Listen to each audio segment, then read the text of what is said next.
Teen pregnancy rates have declined since the all-time high in 1991. However, today's rates are still very high. Did you know 4 out of 10 young women get pregnant before the age of 20? More than half of all pregnancies end in stillborn or miscarriage due to the lack of maturity. 13% of teens admit to WebMD of having unprotected sex the first or second time. 2/3 of these teen mothers drop out of school to take on parenting responsibilities.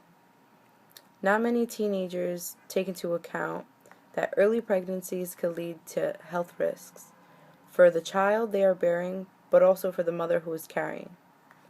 Teenage mothers undergo a combination of physical, emotional, and mental distress.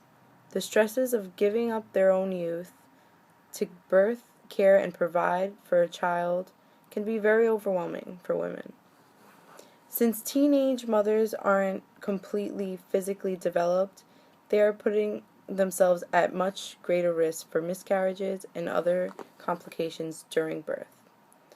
Low-weight birth babies are more common in teen mothers than in mature mothers.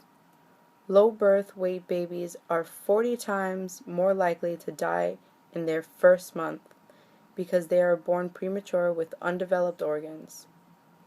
Some of the most common issues with premature babies is respiratory distress syndrome, inconsistent body temperatures, difficulty gaining weight, prone to infection, neurological problems, gastrointestinal problems, and sudden infant death syndrome. The federal government spends about $40 billion to help teenage families with health insurance, housing, and food costs.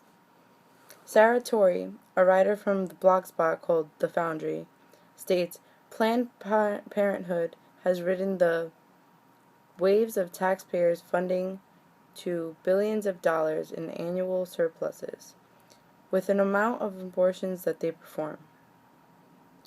Abortions have increased to this present day.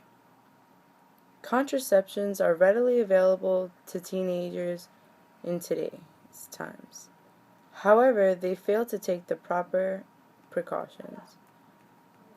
Educational agencies should look into teaching teenagers how to protect themselves from these risks and consequences that come with unprotected sex.